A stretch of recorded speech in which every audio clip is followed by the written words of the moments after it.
Today is the 27th of August 2010, and this is the 39th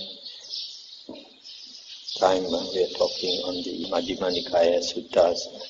Now we come to Sutta 96, Esukari Sutta to Esukari. That's how I heard. On one occasion, the Blessed One was living at Savatthi in Jeta's Grove, Anathapindika's spa. Then the Brahmin, Esukari, went to the Blessed One and exchanged greetings with him. And this courteous and amiable talk was finished. He sat down at one side and said, Master Gotama, the Brahmins prescribe 4 levels of service.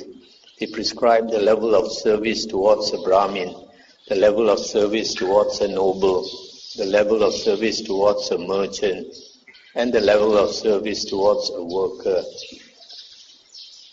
Therein, Master Gotama, the Brahmins prescribe this as the level of service towards a Brahmin. A Brahmin may serve a Brahmin, a noble may serve a Brahmin, a merchant may serve a Brahmin, and a worker may serve a Brahmin. That is the level of service towards a Brahmin that the Brahmins prescribe.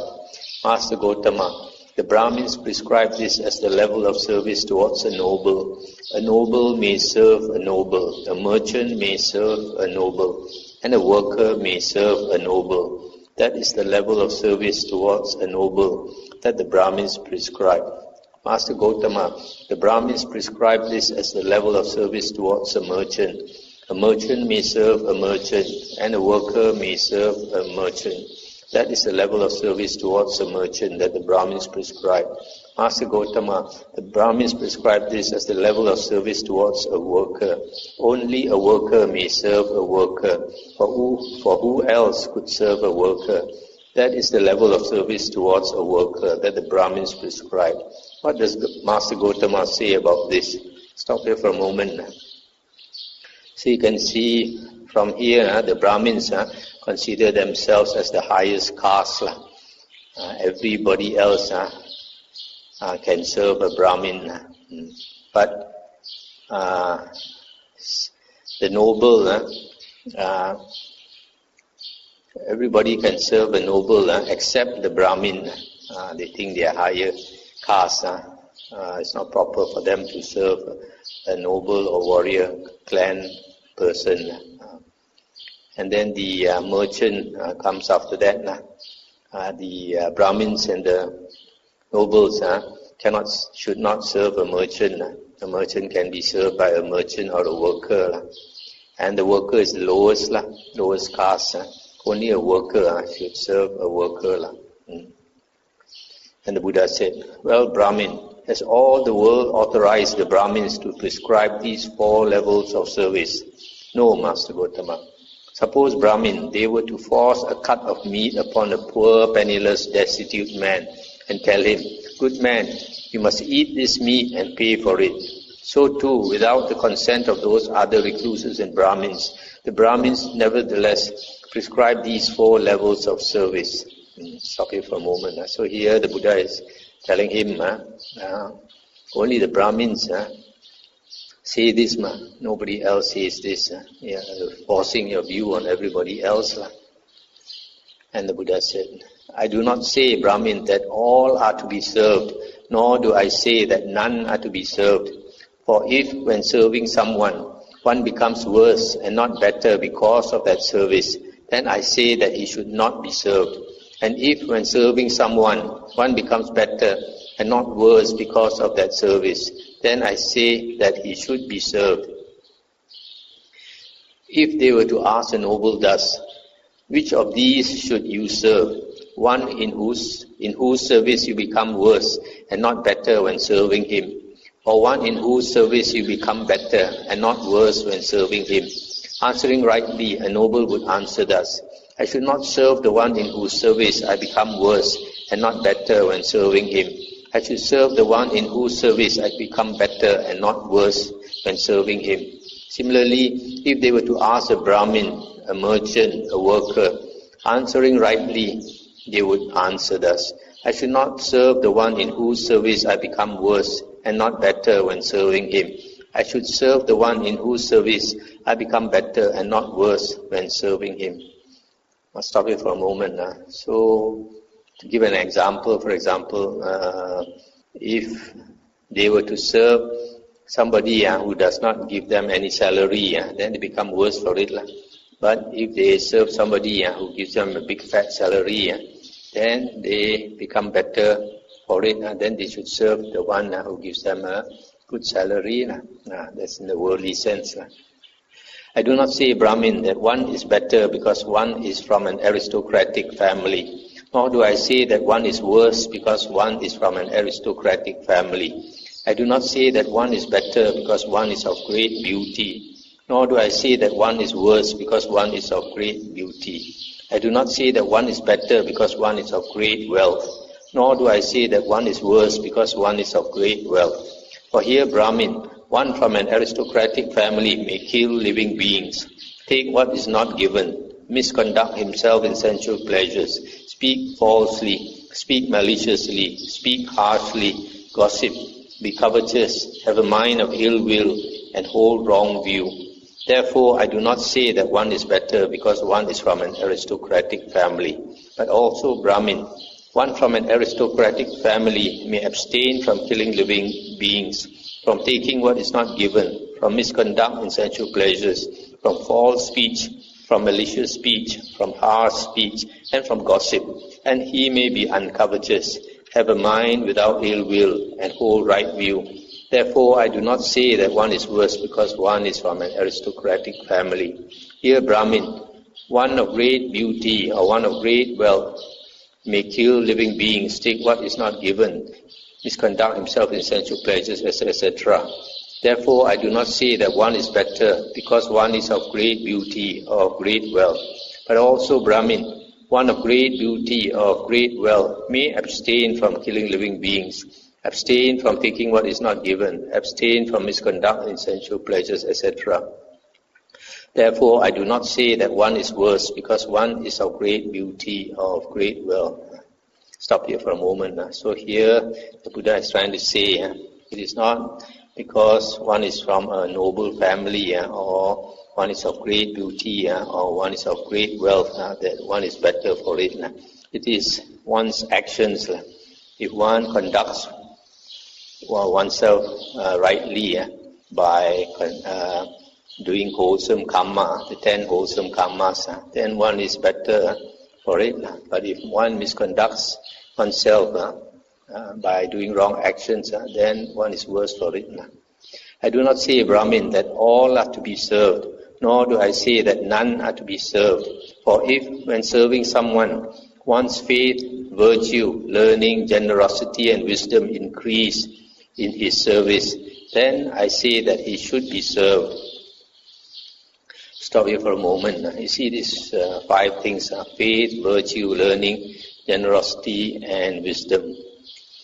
If you remember, formerly we saw in the suttas, some previous sutta, that the Buddha says, if you want to repay our parents' kindness, we should teach them 4 things. To have faith in the Buddha, Dhamma and Sangha, to practice virtue or moral conduct, to practice generosity and not be selfish, and to gain wisdom by learning the Dhamma. Because if we teach our parents these 4 things, then they'll have a good rebirth if they practice these 4 things. But here, the Buddha has added one more, learning, much learning of the Dhamma, having much knowledge of the Dhamma. So these 5 things are very beneficial because they bring us to a good rebirth. So if you serve someone and you attain these 4 things, then you should serve that someone. For example, if you serve a teacher and the teacher teaches you these 5 things, then it's worth serving the teacher. When this was said, the Brahmin Esukari said to the Blessed One, Master Gotama, the Brahmins prescribe 4 types of wealth. They prescribe the wealth of a Brahmin, the wealth of a noble, the wealth of a merchant, and the wealth of a worker. Therein, Master Gotama, the Brahmins prescribe this as the wealth of a Brahmin. wandering for alms. A Brahmin who spurns his own wealth, wandering for alms, abuses his duty like a guard who takes what has not been given. That is the wealth of a Brahmin which the Brahmins prescribe. Master Gotama, the Brahmins prescribe this as the wealth of a noble, the bow and quiver. A noble who spurns his own wealth, the bow and quiver, abuses his duty like a guard who takes what has not been given. This is the wealth of a noble which the Brahmins prescribe. Master Gotama, the Brahmins prescribe this as the wealth of a merchant, farming and cattle breeding. A merchant who spurns his own wealth, farming and cattle breeding, abuses his duty like a guard who takes what has not been given. That is the wealth of a merchant which the Brahmins prescribe. Master Gotama, the Brahmins prescribe this as the wealth of a worker, the sickle and carrying pole. A worker who spurns his own wealth, the sickle and carrying pole, abuses his duty like a guard who takes what has not been given. That is the wealth of a worker which the Brahmins prescribe. What does Master Gotama say about this? Well, Brahmin, has all the world authorized the Brahmins to prescribe these 4 types of wealth? No, Master Gotama. Suppose, Brahmin, they were to force a cut of meat upon a poor, penniless, destitute man and tell him, good man, you must eat this meat and pay for it. So too, without the consent of those other recluses and Brahmins, the Brahmins nevertheless prescribe these 4 types of wealth. I, Brahmin, declare the noble supramundane Dhamma as a person's own wealth. By recollecting his ancient maternal and paternal family lineage, he is reckoned according to wherever he is reborn.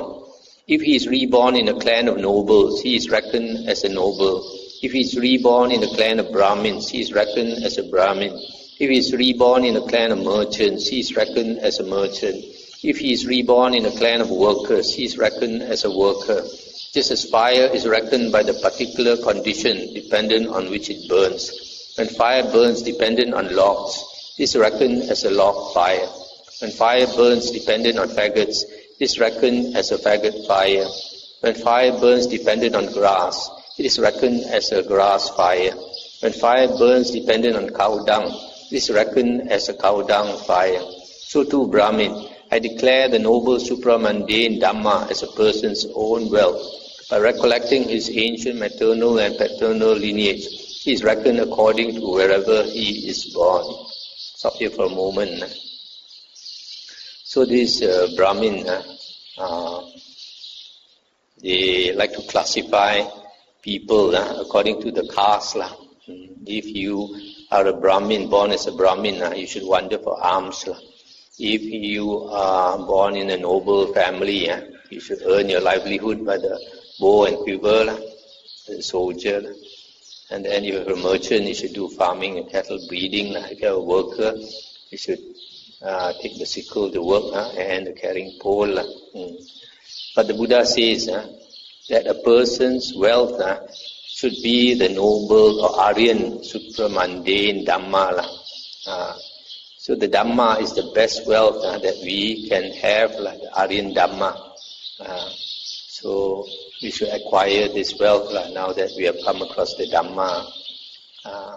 And this is the knowledge of the Dhamma. We can bring it along when we go for rebirth.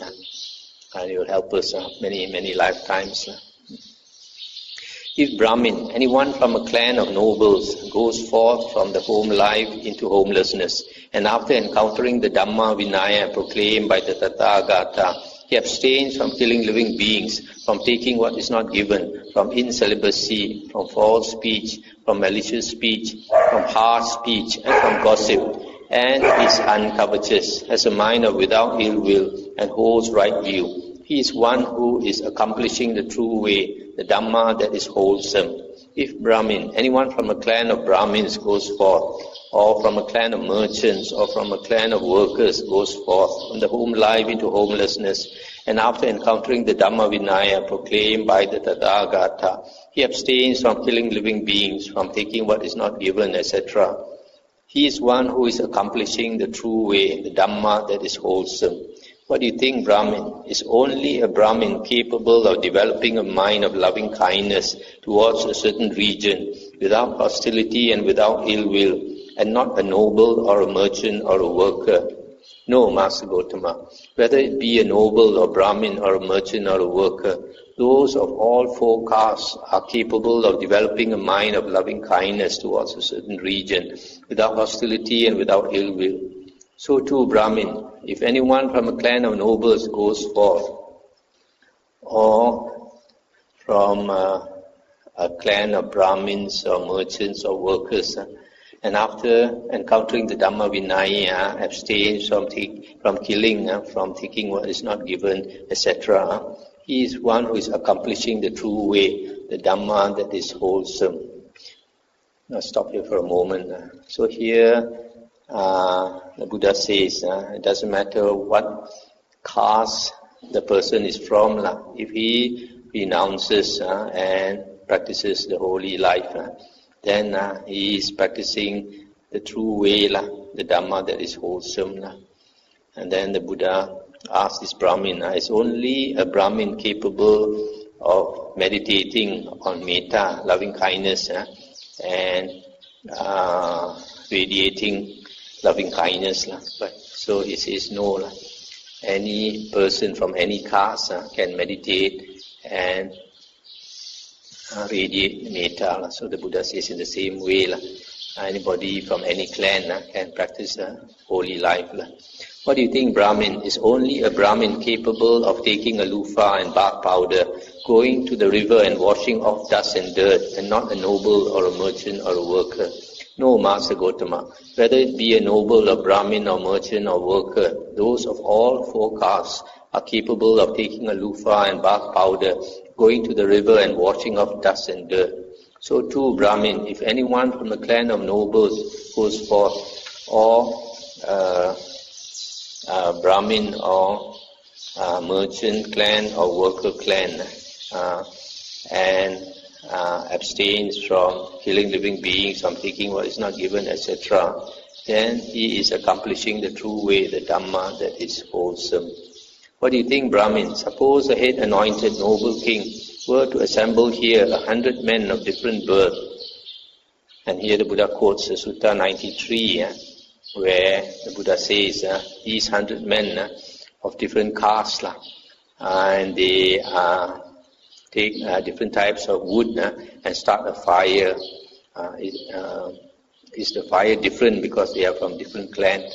And he says, no, all of them, the fire is the same, doesn't matter what caste that person is from. So the Buddha says, in the same way, if anyone from a clan of nobles or Brahmins or merchants or workers go forth and practices the holy life, he is one who is accomplishing the true way, the Dhamma that is wholesome. And this was said, the Brahmin Esukari said to the Blessed One, magnificent Master Gautama, magnificent Master Gautama. Then he took refuge in the Buddha, Dhamma and Sangha. From today, let Master Gautama remember me as a lay follower. Let's go on to him for refuge for life. That's the end of the sutta. So this is another sutta where this Brahmin, they come and tell the Buddha what the Brahmins believe, the Brahmin standard, but the Buddha shows him it's not logical.